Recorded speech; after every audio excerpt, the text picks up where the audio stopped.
ఈరోజు మద్యపానం కూడా సార్, దయచేసి మద్యపానం అనేది నిత్యావసర వస్తువు కాదు సార్. దాన్ని ఖచ్చితంగా తగ్గియాలి. ఇవాళ మద్యపానం అన్ని సమస్యలకు కూడా మూల కారణం అవుతుంది. అత్యాచారాలు జరుగుతున్నాయి, హత్యలు జరుగుతున్నాయి. ఇంతకుముందు మనం ఊర్లలో పోదామంటే నైట్ టైం కొద్దిగా భయం ఉండేది సార్. ఇప్పుడు డే టైంలో కూడా ఎప్పుడు పడితే అప్పుడు అందుబాటులో ఉంటే తాగుతున్నారు. దయచేసి నేను అసెంబ్లీ ద్వారా ఒకటే కోరుతున్నా ముఖ్యమంత్రి గారిని, మహిళల జీవితాలు బాగుండాలన్నా, కుటుంబాలు ఆర్థికంగా ఉండాలన్నా కనీసం ఆ షాపుల వేళలు తగ్గించండి సార్. 5 to 10 ఈవినింగ్ 5 to 10 పెట్టండి సార్. అది నిత్యావసర వస్తువు కాదు. ఎప్పుడు మీరందరూ మనం అందరం పెళ్లిళ్ళ కాడ, పేరెంటల కాడ లేదా ఊళ్ళలో పోతే పని చేసుకోవాల్సిన వాడు దుకాణాల కాడ పోయి ఉంటున్నాడు.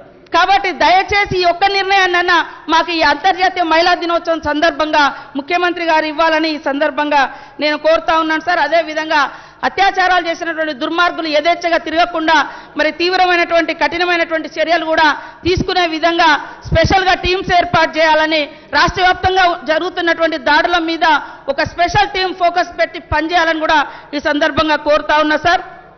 అదేవిధంగా పరిశ్రమలు సార్, ఉద్యోగ ఉపాధి అవకాశాల కోసమనే మనం తెలంగాణ తెచ్చుకున్నాం. అంటే నాకున్న సమాచారం మేరకు 7 ఏళ్లలో 13,000 పరిశ్రమలు మూతపడ్డాయని నాకున్న సమాచారం సార్. కాబట్టి పరిశ్రమలు ఏవైతే ఇవాళ మీ దగ్గర నిజాం షుగర్ ఫ్యాక్టరీ కావచ్చు, లేదా ఇంకా గత ప్రభుత్వాలలో కావచ్చు, లేదా మా దగ్గర రేయాన్స్ ఫ్యాక్టరీ కావచ్చు, ఇట్లాంటివన్నీ కూడా మూతపడి వేలాది మంది రోడ్డున పడ్డారు సార్. వాళ్ళ యొక్క ఉపాధి అవకాశాలు మెరుగుపరచడం కోసం మరి ఇండస్ట్రీస్ మినిస్టర్ గారు ప్రత్యేకంగా చొరవ తీసుకొని వీటన్నిటి మీద రివ్యూ పెట్టి మరి ఉద్యోగ ఉపాధి అవకాశాలు కల్పించాలి సార్. ఇవాళ దేశంలో చూస్తే ప్రభుత్వ రంగ సంస్థలన్నీ కూడా గతంలో కాంగ్రెస్ పెట్టినటువంటి ప్రభుత్వ రంగ సంస్థలన్నీ కూడా ఇందాక అన్నట్టుగా ఆదాని అంబానీలు కలిసి మరి దోచేసుకుంటున్నటువంటి పరిస్థితి, మేమిద్దరం మాకిద్దరు అనేటువంటి పరిస్థితి ఉంది. ప్రజల యొక్క ఆస్తులను ప్రైవేట్ కంపెనీలకు దారాదత్తం చేస్తే, ప్రైవేటు వ్యక్తులకు దారాదత్తం చేస్తే ఫ్యూచర్లో పెరుగుతున్నటువంటి జనాభా అవసరాలకు తగ్గట్టుగా భూములు ఉండటం లేదు, ఉద్యోగాలు వచ్చే పరిస్థితి లేదు, ఉపాధి దొరికే పరిస్థితి లేదు. కాబట్టి వీటన్నింటిని కూడా కంట్రోల్ చేసే విధంగా మరి ప్రభుత్వం కూడా చర్యలు తీసుకోవాలని కోరుతా ఉన్నాం సార్. అదేవిధంగా ఐటీ కూడా ఇవాళ సరే హైదరాబాద్ విశ్వనగరం కానీ ప్రపంచ నగరం కానీ సార్, జనసాంద్రత విపరీతంగా పెరుగుతున్నటువంటి పరిస్థితి. కాబట్టి మన జిల్లాలలో కూడా ఇంజనీర్ చేసినటువంటి స్టూడెంట్స్ కానీ లేదా ఇతరత్ర నైపుణ్యమైనటువంటి విద్యను చదువుతున్నారు సార్. ఐటీని కూడా విస్తరింపజేయాలి సార్, డిసెంట్రలైజ్ చేయాల్సిన అవసరం ఉంది. కేవలం హైదరాబాద్ చుట్టుపక్కల కాకుండా ప్రతి జిల్లా కేంద్రానికి ఐటీ సంబంధించినటువంటి సేవలు విస్తరించే విధంగా మరి ఐటీ శాఖ మాత్యులు కృషి చేయాలని కూడా ఈ సందర్భంగా కోరుతా ఉన్నా సార్. అదేవిధంగా ప్రైవేటు ఉద్యోగాలు పెద్ద ఎత్తున సృష్టించబడుతున్నాయి. కానీ ప్రైవేటు ఉద్యోగాలలో మరి స్థానికులకు చాలా చాలా తక్కువ అవకాశం ఉంది. మనం తెచ్చుకున్నదే నియామకాల కోసం. కాబట్టి మన యొక్క యువతకు ఉద్యోగ ఉపాధి అవకాశాలు కల్పించాలంటే ఖచ్చితంగా ఏ ఫ్యాక్టరీ వచ్చినా, ఏ పరిశ్రమ వచ్చినా, ఏ ఐటీ రంగం వచ్చినా దాంట్లో 95% ఉద్యోగ అవకాశాలు కల్పించాలని, స్థానికులకు ఉద్యోగ అవకాశాలు కల్పించాలని కోరుతా ఉన్నాం సార్. అదేవిధంగా ఐటీ సెక్టార్లో పెద్ద ఎత్తున భూములు కూడా మరి వివిధ పారిశ్రామికవేత్తలకు అందిస్తూ ఉన్నారు సార్.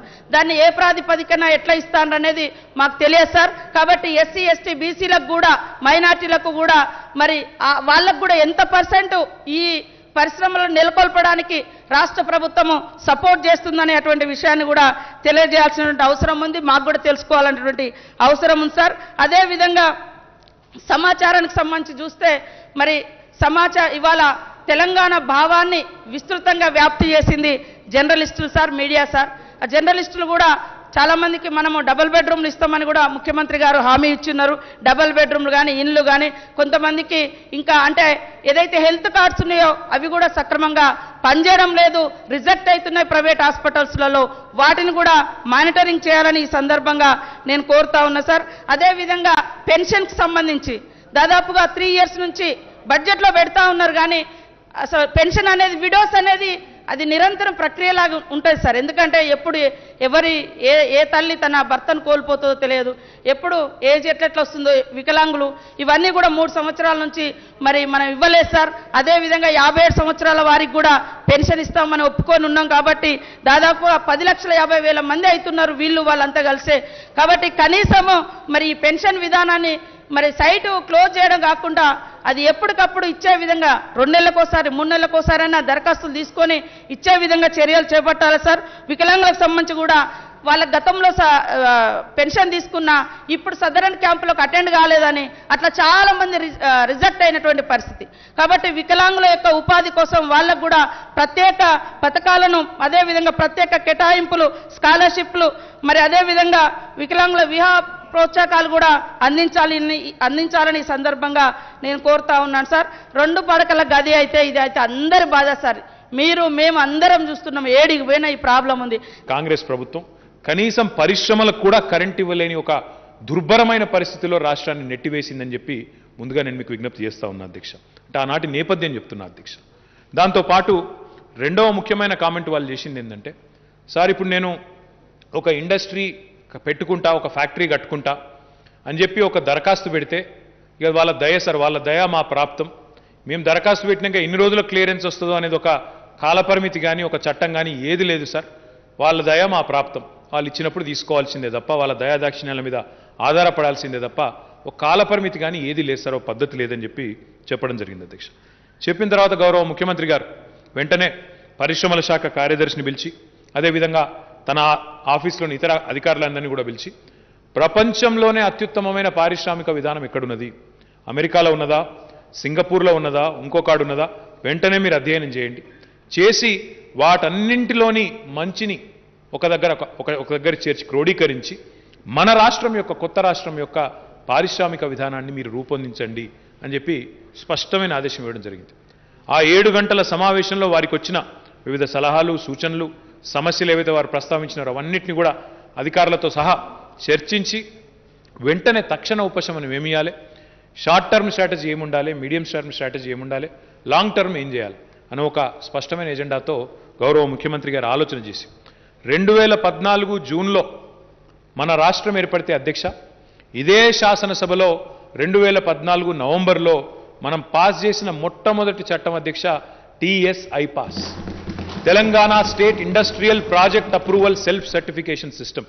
అంటే స్వీయ ధృవీకరణ ద్వారా మనకి ప్రభుత్వం నుంచి అనుమతి కూడా అవసరం లేకుండా స్వీయ ధృవీకరణ అంటే ఏంటంటే అధ్యక్ష, ఇప్పుడు నాకు ఒక భూమి ఉన్నదనుకోండి, నాకు జాగా ఉన్నది, నేను ఫ్యాక్టరీ కట్టాలనుకోండి, నేను ఏదో ఒక ఫ్యాక్టరీ పెట్టాలనుకుంటే ఆ గ్రామ పంచాయతీ పర్మిషన్ కానీ, లేదా ఆ మున్సిపాలిటీ యొక్క పర్మిషన్ కానీ, లేదా పరిశ్రమల శాఖ పర్మిషన్ కానీ ఏదీ అవసరం లేకుండా స్వీయ ధృవీకరణతో, అంటే నేను ఒక చట్టానికి లోబడి పనిచేసే సంస్థని అని తనను తానే ధృవీకరించుకొని తనకు తానే ఒక సర్టిఫికెట్ ఇచ్చుకొని వెంటనే కన్స్ట్రక్షన్ మొదలుపెట్టే విధంగా చట్టం తెచ్చిన మొట్టమొదటి ప్రభుత్వం తెలంగాణ ప్రభుత్వం అనే మాటను ఈ సందర్భంగా గౌరవ సభ్యులకు నేను తెలియజేస్తా ఉన్నాను.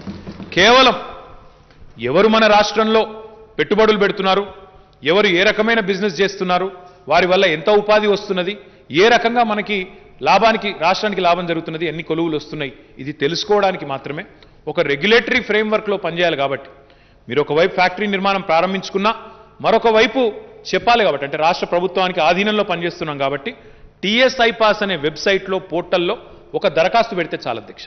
మీరు మమ్మల్ని ఎవరిని కలిసే అవసరం లేదు, మంత్రిని కలిసే అవసరం లేదు, అధికారిని కలిసే అవసరం లేదు, ఆఫీసుల చుట్టూ తిరిగే అవసరం లేదు, ఏ సర్పంచ్ని, ఏ ఎంపీటీసీని, ఏ కౌన్సిలర్ని, ఏ చైర్మన్ని ఎవరిని కలుసుకునే అవసరం లేదు.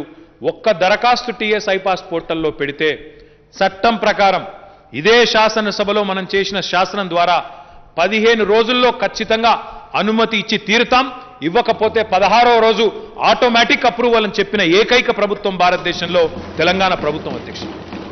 కొంతమందికి అనిపిస్తుండొచ్చు చెప్పడానికి బాగానే ఉంది, వినడానికి సుందరంగానే అందంగానే ఉంది, వినసొంపుగానే ఉంది, కానీ నిజంగా పని అవుతుందా అనే అనుమానం రావచ్చు అధ్యక్ష. మా మిత్రులందరికీ, అదేవిధంగా బయట వింటున్న ప్రజలకి, మా తమ్ముళ్ళకి, చెల్లెళ్ళకి ఎవరికైతే ఉద్యోగ అర్హులుగా ఉండి ఉద్యోగాల కోసం ఎదురు చూస్తున్నారో వారికి కూడా నేను చెప్తా ఉన్నా అధ్యక్ష, ఈ విధానం వల్ల, టీఎస్ఐ పాస్ అనే విధానం వల్ల ఇప్పటికీ ఈ రాష్ట్రంలో 19,145 అనుమతులు 15 రోజుల లోపల ఇచ్చినాం అధ్యక్ష. 16,43,000 పైచిలకు ఉద్యోగ కల్పనకు శ్రీకారం చుట్టింది ఈ ప్రభుత్వం అధ్యక్ష.